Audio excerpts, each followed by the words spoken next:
Hoje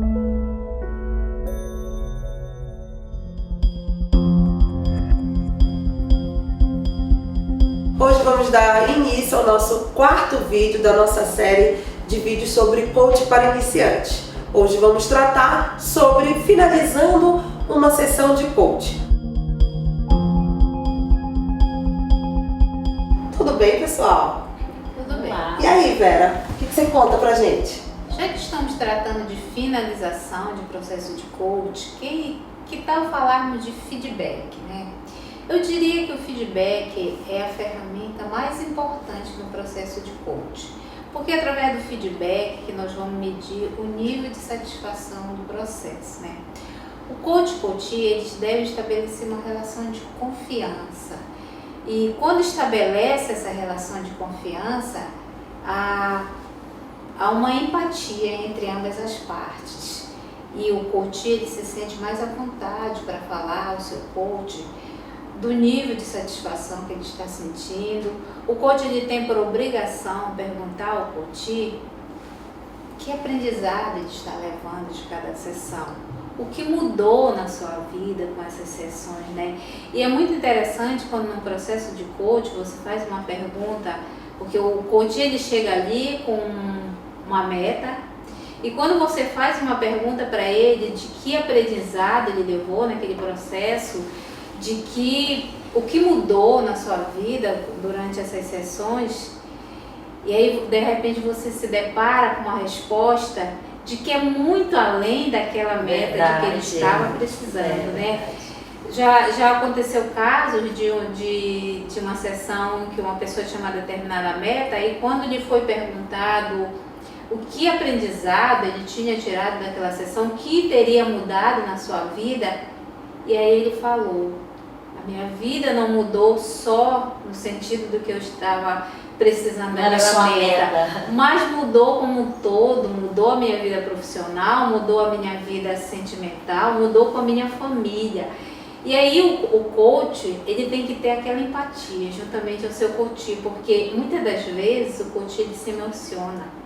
E você tem que estar preparado para dar aquele retorno para ele. Esse processo de feedback é onde você vai trocar as informações juntamente com o seu coach. E você tem que estabelecer realmente uma relação de confiança, não pode haver barreiras. Quando você vai a um consultório médico, por exemplo, o médico nem olha no seu rosto, né? Você vai falando e ele vai só anotando. No processo de coach, tem que haver aquele rapport, né? A empatia, a escuta ativa, o olho a olho. E isso estabelece uma relação de confiança. É como se fosse ali uma relação de amizade, né? Como se coach e coach já se conhecessem há muito tempo. Agora, o mais importante é que o feedback, ele não é só positivo, também ele tem o negativo, né? Nós temos que estar preparados para receber também o feedback negativo. Não é só o coach que recebe o feedback, o coach ele também recebe, porque a partir do momento que ele vai deixar o seu coach à vontade, que ele estabelece uma relação de confiança, se ele houver falhado em algum momento, o coach também vai falar daquelas falhas, e tem que haver essa empatia para que ambas as partes possam corrigir possíveis falhas que venham ter ocorrido no processo. É uma sintonia, né? Exatamente. E quando a gente tem um compromisso realmente com o crescimento desse nosso cliente, desse nosso coach, né, a gente não tem como negligenciar essa escuta para entender qual é a percepção dele. E é muito interessante, porque você não está só ajudando esse coach a atingir uma meta, você está ajudando ele a mudar aquilo que nós falamos, né, no vídeo passado, uma concepção acerca da sua própria vida. Então uma meta, um feedback que ele possa te dar, nos deixa muito, muito, muito felizes, né? Entender o quanto aqueles momentos que nós tivemos ali trouxe de transformação para a vida das pessoas, né? E o primeiro mito que eu gostaria de falar é de que o processo de coach ele não é quantificável. Você não tem como medir. E pelo que a Vera falou, agora tratou pra gente, você tem como medir. As metas são quantificáveis, né? A minha meta é comprar um apartamento. Eu vou saber se eu atingir a minha meta, né, ao final daquele período que nós determinamos, ou que ele determinou, né, 1 ano, 6 meses depois, se ele adquiriu um apartamento. Tem indicador melhor do que esse? Tem indicador mais mensurável do que esse? Você saber que a pessoa realmente atingiu a meta? Claro que é um mito, com certeza, Yuri. A meta, ela é um mito dizer que o processo de coaching não pode ser mensurado. O segundo mito que eu queria que a gente discutisse um pouco é de que quem faz coach não precisa fazer o processo de coach em si, aplicar em si a própria ferramenta de coach. Isso de fato é um mito.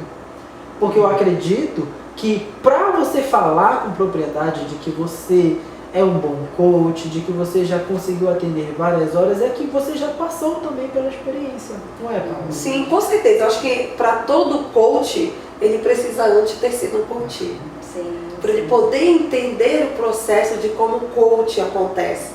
Muito interessante, Yuri, falar sobre mitos.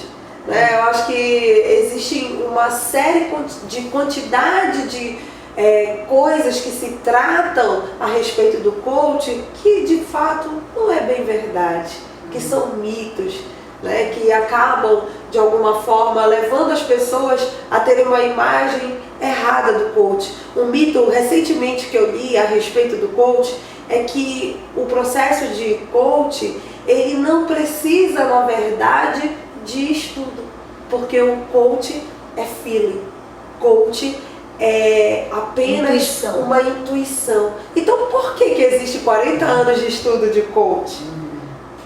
Com certeza. Qualquer atividade, né? Nós precisamos primeiro nos qualificar para atuar. Quando o Yuri fala do mito de que o coach não precisa de um processo, de passar por um processo de coaching, aí entra o self-coach, né? Que é você fazer coach você mesmo, né? Quando você se torna um coach, o primeiro passo que você deve fazer é o coach em você mesmo, porque se você não colocar aquele aprendizado em você mesmo, como você vai poder aplicar em alguém? Sim. Então realmente é um mito. Realmente é um mito, porque o coach ele precisa sim passar pelo processo de coaching. Um outro ponto também, um outro mito, na verdade, a respeito do coach é que ele só serve para resolver problemas. E não é bem assim. A gente falou muito de alcançar as potencialidades, nós falamos muito de se descobrir, de resignificar os conteúdos internos. Então, sim, pode sim que o processo de coach vai resolver algum determinado problema, mas só que não é só para resolver problemas, às vezes é alcançar um patamar acima da sua personalidade que você quer, uma característica que você busca, uma potencialidade acima. Então, precisa ser quebrado esse mito de que o processo de coaching, você vai precisar ter um problema em específico para tratá-lo ali. É diferente de uma psicoterapia, Com certeza. E até na própria psicoterapia, né? Você pode fazer psicoterapia para se autoconhecer. Quando você se propõe, por exemplo, participar de uma sessão de coaching, além de você aprender sobre o processo em si, você está aprendendo sobre você, né? Sobre as suas limitações, sobre as suas possibilidades. E é o momento que você se coloca também no lugar do outro, né? Porque em muitos momentos, o outro que está ali, então, eu já tenho um olhar diferenciado, eu sei me colocar no lugar dele, eu sei do que a gente está falando, né? Um outro ponto que também tem um mito de que falam que o coach, ele é aconselhamento. Não. E nós já falamos que não. O coach, ele não pode dar a sua opinião para o cliente. Ele não pode falar, olha, você vai por aqui, você faz isso e aquilo, não. Até porque não existe o certo e o errado no processo de coach. Existe exatamente esse processo de amadurecimento do coach. E quem sabe o que é melhor para si somos nós, né? Cada um de nós sabemos o que é melhor para nós. A gente não está ali para trazer uma receitinha de bolo. Eu sei que muitos coaches, quando chegam para atendimento, eles esperam um pouco isso da gente. Então isso precisa ser acordado de uma forma muito clara no início. Olha, o responsável pelo teu crescimento, pelo seu desenvolvimento é você. Eu estou aqui para facilitar, para fazer o que o Yuri falou ainda há pouco. Criar um ambiente onde eu possa despertar potencialidade, onde eu possa te possibilitar reconhecer limitações, onde eu possa possibilitar que você desconstrua aí os seus modelos mentais.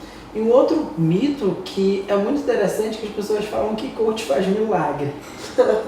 É muito vendem o detalhe é que acabam vendendo isso.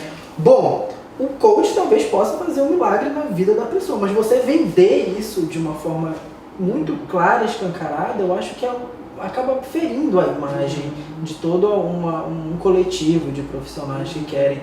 E, como você falou, o próprio desempenho do processo como um todo está nas mãos do cliente. Então é muito complicado quando você chega e afirma que o coach faz milagre. Eu acho que o mais interessante era se dizer que o coach ele é motivacional, porque o coach ele depende da motivação, né, de cada um. É interessante a gente sempre lembrar que a motivação é algo intrínseco, ela parte de nós, ela não é externa, nós como coaches não temos o poder de fazer com que alguém faça nada. A motivação vem da pessoa. O que nós fazemos é facilitar, influenciar, Nós podemos provocar emoções positivas, né? O que a Ana colocou é perfeito. Ninguém motiva ninguém com certeza, mas nós podemos oferecer estímulos, né? Um questionamento bem adequado no momento correto, eu posso criar uma emoção tão positiva a ponto daquela emoção impulsionar várias outras ações na vida dessa pessoa. São as perguntas poderosas, né, Shirley? São as perguntas poderosas que vão despertar no coach as suas potencialidades, né? Então, quando a Ana Paula fala de coach motivacional, na verdade, o que vai te motivar são as perguntas que o coach vai te fazer e tu vai te despertar, que de repente tu nem sabia que tu tinha aquelas qualidades, que tu tinha aquelas potencialidades, mas o coach te faz uma pergunta e aí tu tem aquele insight, né? E diz, poxa, no processo de coach às vezes a gente percebe no feedback a pessoa falar que eu não sabia que eu tinha essa qualidade, que eu tinha essa potencialidade. Então, é um mito realmente Então, na verdade, é um conjunto de fatores aí, né, que pode provocar essa motivação. Está no acolhimento, como foi bem dito aqui no vídeo passado, né, na forma como você acolhe, na forma como você olha, como você escuta, na forma como você pergunta. Então, tudo isso são fatores que favorece esse despertar do outro. E é muito interessante um outro mito de que falam de que o coach é cobrança. Você tem que estar cobrando, falando resultados, cobrando resultado. E isso acaba, às vezes, criando uma angústia, não é mesmo? Sim, assim, para o cliente, para todo o processo como um todo, uma certa instabilidade que é prejudicial ao longo de todas as sessões, quando você acaba cobrando isso. Então, cobrando demais, até porque essa pessoa ela já tem várias cobranças na vida dela durante o dia a dia. E ainda é cobrada nas sessões de coach, muitos deles inclusive criam até barreiras, que é aquela história das crenças limitantes. Eles criam, inclusive, algumas vezes uns entraves emocionais por conta do coach estar ali cobrando um resultado. Não é a ideia. Não é a ideia. Quase sempre a cobrança ela é extremamente aversiva.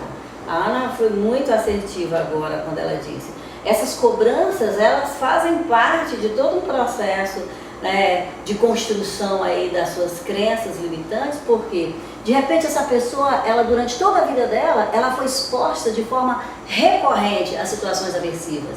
Aí ela vem para um ambiente que ela espera o quê? Encontrar um acolhimento, um apoio, uma escuta diferenciada. E o que ela encontra novamente? Uma autoridade que vai dizer, olha, faça isso, faça aquilo, olha seu prazo. As pessoas têm, o que nós temos que fazer é provocar esse nível de consciência. Ela tem que querer, né, atingir suas metas. Senão nós vamos continuar fortalecendo os bloqueios né? Que também é um mito achar que todo processo de coach ele tem que cumprir a sua meta, o coach tem que cumprir a sua meta. Nem sempre isso vai acontecer, isso é um mito. Vai acontecer em algum processo que o coach ele não vai chegar a atingir a sua meta. Isso é natural, mas tem-se o mito de que todo processo de coach, o coach tem que atingir a meta. Parece que se ele não alcançar a meta, o coach não conseguiu atingir, né, o objetivo das suas sessões. E não é essa a grande questão relacionada ao coach. Porque uma meta não foi cumprida, mas outras coisas aconteceram ali que vai, de alguma forma, contribuir. Por isso a importância do feedback, da devolução. Eu quero escutar a tua percepção. Eu posso achar que eu estou super acertando, né, Ali? Eu estou acertando, eu apliquei todas as ferramentas necessárias, mas e você? O que você está achando? O que você conseguiu, né, sobre isso? Então, é o momento dessa devolução, que é o feedback, é fundamental. Bem, gente, muito obrigada por esse debate a respeito de coach. Pessoal, muito obrigada por terem nos acompanhado nos nossos 4 vídeos. Espero que tenhamos tirado algumas dúvidas sobre coach para iniciantes. E fica aí um convite para vocês assistirem mais vídeos sobre coach para iniciantes. Até mais!